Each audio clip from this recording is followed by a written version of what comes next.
Hi guys, I'm back again with another past board exam problem to solve. This is in the subject mathematics. So this is the problem. Three circles of radii 3, 4, and 5 inches respectively are tangent to each other. Find the largest angle of the triangle formed by joining the centers. So drawing ko na siya. This is what the problem meant. Meron tayong three circles with radii 3, 4, and 5. So tangent externally. So kapag ginoin daw natin yung centers nila, it will form a triangle.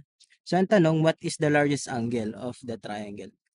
So yung largest angle natin is the angle opposite the longest side. So as you can see in this drawing, yung longest side natin is ito. 4 plus 5 is 9. Ito kasi 3 plus 4, 7 lang. Ito 3 plus 5, 8 lang. So now guys, dinerive ko na yung formula for this specific problem. So ayaw kasi kayo nahihirapan eh. So ito, if you're wondering saan to galing, then galing lang naman to sa cosine law. So here is the formula. Given three radii A, B, C, where C is greater than B, B is greater than A. This is the formula for the largest angle. Now let's apply this formula in this problem. So in this problem, RA is 3, RB is 4, RC is 5.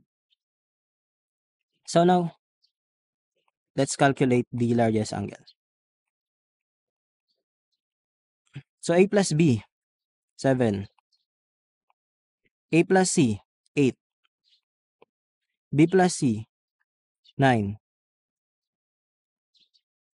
A plus B, 7. A plus C, 8. So yun, using our calculator,